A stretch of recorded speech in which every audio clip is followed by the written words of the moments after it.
Say what you will about Bethesda's games, whether it's their bugs or the old engines, but The Elder Scrolls V Skyrim is still a game that offers an unprecedented level of freedom. Want to be a good guy? Be a good guy. Want to be the bad guy? Well, have at it. Want to be the worst human being walking the face of Tamriel and get away with it? Well, you've come to the right place. Creating chaos. What's better than causing trouble among innocents?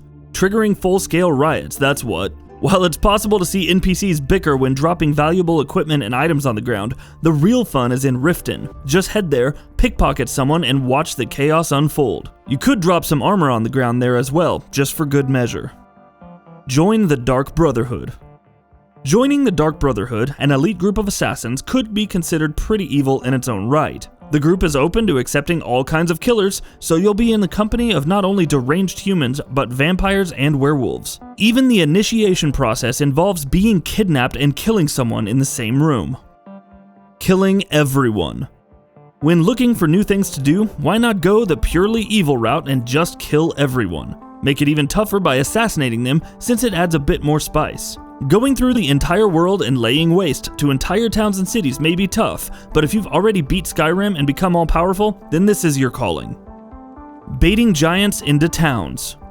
Fighting dragons, giants, and other monstrosities as the Dragonborn is tough enough. Honestly, why should you be the only one to suffer? Start a fight with a giant and lure him to the nearest town instead. Watch as the guards feebly try to stop it, while the NPCs are slaughtered without abandon. And remember, no one can prove it's your fault if they're dead. The Whispering Door.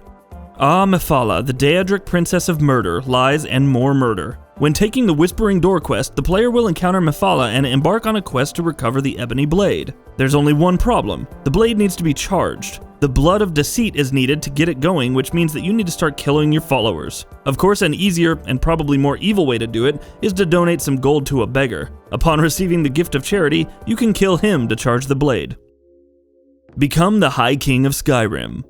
They thought they could get away with insulting you. Unfortunately, you are the High King of Skyrim thanks to this snazzy mod. The sheer breadth of power afforded by the mod is ridiculous. You can sentence people to death, have them work laboriously in the mines, spend life in jail, or condemn them to the arena. Honestly, anyone who so much as looked at you funny should have known better. Stealing ULFR'S book. Poor Ulfr the Blind. He may be a bandit in White River Watch, whose friends can be slaughtered with impunity, but he's still pretty much helpless. So why not steal his book to be an even bigger jerk? The book's pages are blank, which is a neat in-joke by Bethesda, but even if it's basically useless, you stole from a blind man without any regrets or consequences. Congratulations. Steal everything. Look, let's be honest, you haven't truly lived in Skyrim if you haven't robbed everyone blind. There are plenty of ways to go about this, like leveling pickpocketing up to 100 and robbing guards of their equipment in plain sight. However, you could also take the bizarre approach of throwing pots and buckets on shopkeepers' heads. They're pretty much blind and can be robbed freely. The House of Horrors.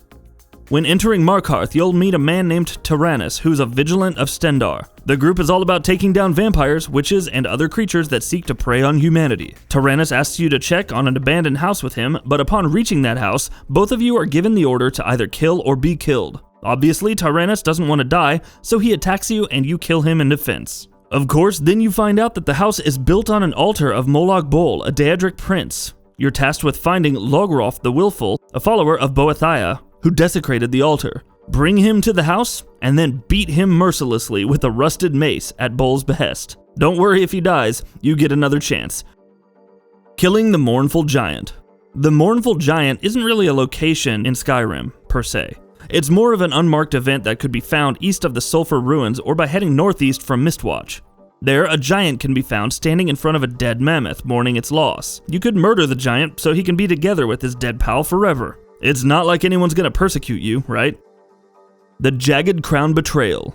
There's nothing like a good old-fashioned double-cross to determine who rules an entire region. The Jagged Crown is an important item that serves as a symbol of leadership in Skyrim, so naturally you're tasked with retrieving it for your faction. However, after obtaining the crown, it can be given to the opposing faction instead. Want to betray the Stormcloaks and give it to the Imperials? Go for it. For extra fun, try and pickpocket the crown back and keep it for yourself.